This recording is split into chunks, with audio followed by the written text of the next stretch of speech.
नमस्कार। मेधज astro channel पे मेधज परिवार और संस्कार में आप सबका स्वागत है।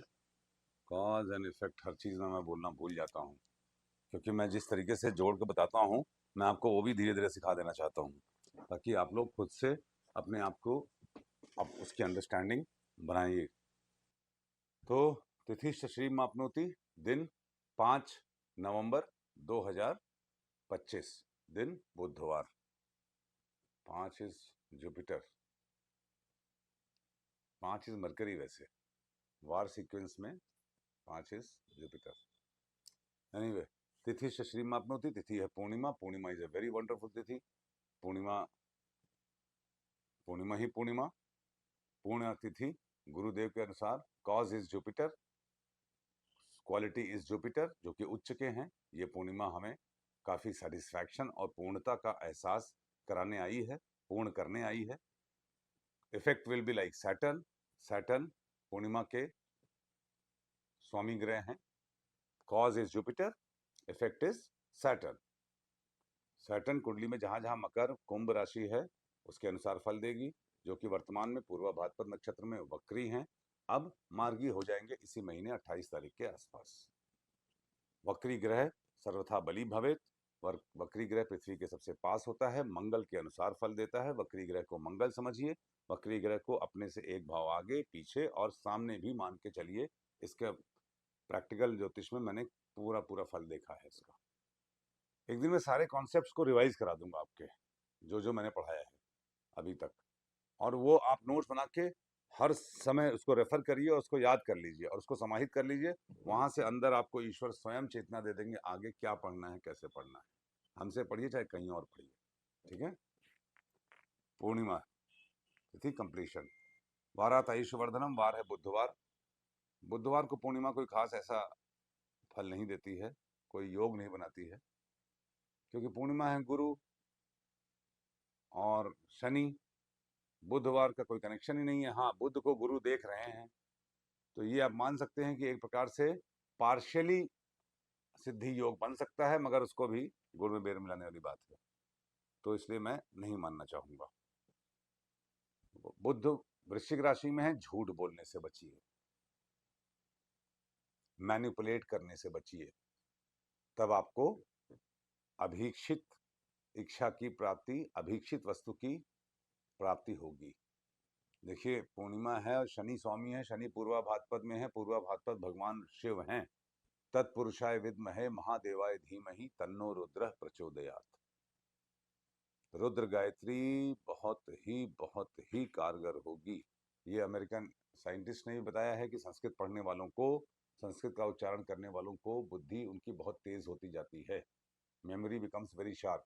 और सारी लड़ाई ही कलयुग में मेमोरी की है, क्योंकि जैसे जैसे कलयुग आगे बढ़ता जाएगा लोगों की बुद्धि क्षीण होती जाएगी। देखिए, आर्टिफिशियल इंटेलिजेंस के जरिए आप लेटर लिखते हैं तो लेटर लिखना भूल गए हैं, आर्टिफिशियल इंटेलिजेंस लिख देता है। आप बार बार रील देखते रहते हैं, दिमाग डम हो जाता है। टीवी देखते रहते हैं, दिमाग डम हो जाता है फालतू चीज़ों से। तो धीरे धीरे दिमाग, बाहर का खाना खाते हैं, ठंडा खाना खाते हैं, फ्रोजन खाते हैं, अनजान आदमी के हाथ का बना हुआ खाते हैं, आपका दिमाग वैसे भी ठंडा होता जाएगा, अग्नि खत्म होती जाएगी।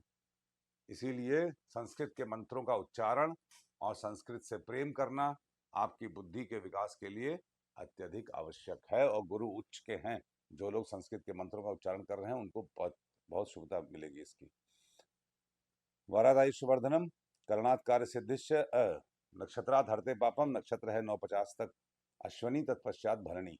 अच्छा हाँ, कल के वीडियो में मैं बताना भूल गया था कि रेवती नक्षत्र था। रेवती में 32 तारे होते हैं और अश्वनी में 3 तारे होते हैं। तो जो लोग रेवती में पैदा होते हैं उनके लिए 32 साल तक जीवन काफी कुछ सेम रहता है।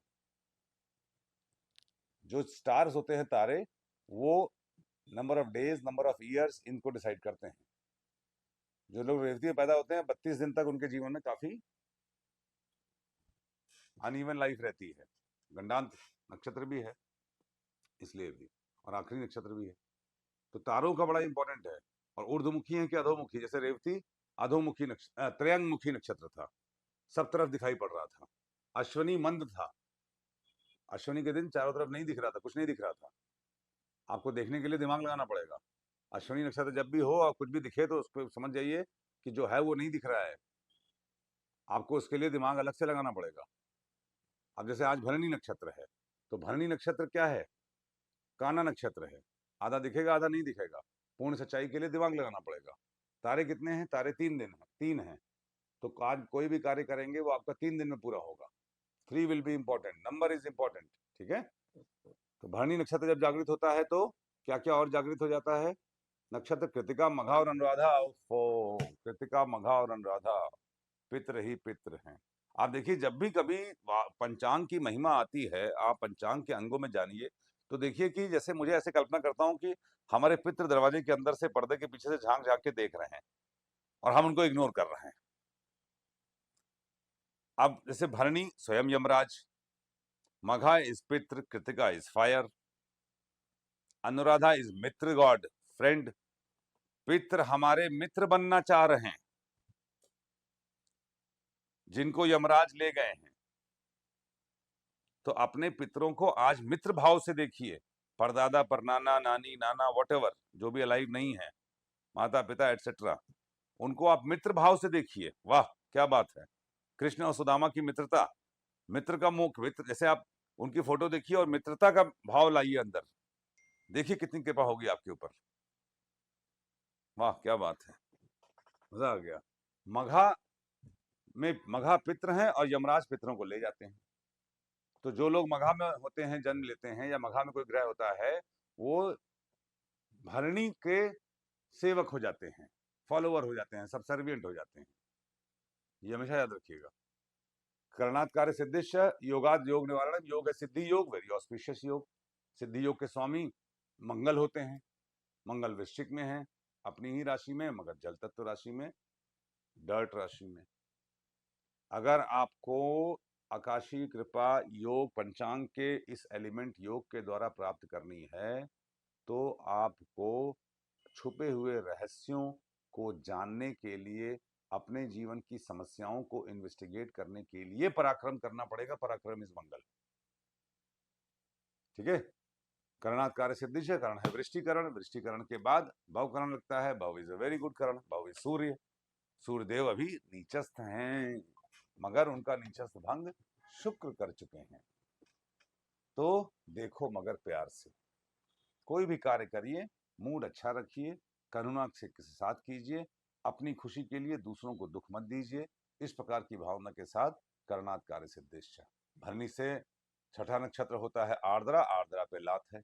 आर्द्रा में कोई प्लेनेट है तो आपके लिए अच्छा नहीं है। देखिए एक बात समझिए, पंचांग के सारे अंगों में जब मैं बताता हूँ तो मैं बार बार एक्चुअली मैं भूल भी जाता हूँ, क्योंकि मुझे चलते फिरते कई चीज याद आती है कि आज वीडियो में बोलना चाहिए था, तो संसाधन की कमी होती है। मैं इतना एक्सपर्ट ओरेटर भी नहीं हूँ और न टीचर हूँ, मगर मंशा मेरी पढ़ाने की है और मंशा बताने की है आपको। अब जैसे ऋतु है, ऋतु क्या, कौन सी ऋतु चल रही है? बुध, इस ऋतु के स्वामी है बुध। बुध वृश्चिक में है, पहले तुला में थे तो ठीक थे, अब वृश्चिक में आ गए। इसका मतलब क्या है? ऋतु इज व्हाट, आपकी बात कहां से कहां तक जाएगी। ऋतु के स्वामी ही वृश्चिक में है। इसका मतलब आपकी बदनामी ना हो आप ही के कार्यों द्वारा, ये आपको ध्यान रखना पड़ेगा। 15 नवंबर को जब सूर्यदेव वृश्चिक में चले जाएंगे, तब ऋतु लग जाएगी गुरु। 15 नवंबर से 15 जनवरी तक गुरु की ऋतु है, ऋतु के स्वामी गुरु हैं, जो कि उच्च के हैं। तब तो कोई दिक्कत नहीं है। मगर वही गुरु जब वक्री हो जाएंगे तो आपको ध्यान रखना पड़ेगा कि आपके अच्छे कार्य कहीं बुरे रूप में तो नहीं प्रोजेक्ट हो रहे। आपको अपनी अच्छाई को इंट्रोस्पेक्ट करना पड़ेगा, ठीक है। इन बातों को ध्यान रखना। ऋतु का ज्ञान भी बहुत जरूरी। देखिए ये महीना बड़ा कठिन है, क्योंकि ऋतु के स्वामी बुध अब डेंजरस पोजीशन में आ गए, वृश्चिक राशि में है। वृश्चिक इज नॉट ए गुड राशि, वेरी वेरी बैड राशि फॉर मरकरी एटलीस्ट, और for that matter any planet, क्योंकि कोई भी प्लैनेट ज्वालामुखी में कंफर्टेबल नहीं होगा। अब सत्व है सूर्य में, गुरु में बहुत ज्यादा, इसलिए सर्वाइव कर जाए आदमी, मगर सत्व रहने पे ही सर्वाइव कर पाएगा। एनीवे, तो ये समझते हुए आप इसको आगे बढ़िए, ऋतुओं का भी ध्यान रखा करिए। अभी वैसे भी सूर्य जो है शुक्रवार को गए थे तुला में, तो शुक्र के, सूर्य का रिसोर्स भी शुक्र ही है, नीचस्थ से तुला में आए, तो अब ठीक है। इसका मतलब हमारी आत्मा शुक्र के जरिए प्रसन्न होगी। शुक्र इज व्हाट? करुणा, अनकंडीशनल प्यार। आप अनकंडीशनली लोगों की मदद करिए, तो आपको पुण्य मिलेगा। ये नहीं कि मंदिर बनवा के पूरे खानदान का नाम उसी पे लिख दीजिए कि इन्होंने बनवाया, इसमें ये भी थे, उनके मामा भी थे, मौसी भी थी, और ये भी थे और ताऊ भी थे। गुप्त दान करिए, ये है रहस्य, ठीक है। और अपने अच्छे कार्यों को गुप्त रूप से करते हुए लोगों की मदद कीजिए। ये है आज के दिन का मतलब। बुधवार है चूंकि, तो घर से बाहर निकलने से पहले आप भरणी का वेद लगता है अनुराधा से, मित्र देवता से। अगेन देखिए, पितरों को मित्र के रूप में स्वीकार कीजिए, आज उनका याद कीजिए। और भरणी चूंकि बुधवार है, तो बुधवार के दिन घर से बाहर निकलने से पहले धनिया खाकर निकलिए, आपका दिन शुभ होगा। मेरा कल का वीडियो बहुत लंबा था, उसको फिर से सुनिएगा, इन भावनाओं की कदर कीजिएगा। Thank you very much. हमारी हर प्रार्थना में हमारे हर व्यूअर के लिए ध्यान होता है और उनके लिए शुभकामना की याचना मैं प्रभु से करता हूँ। Thank you very much.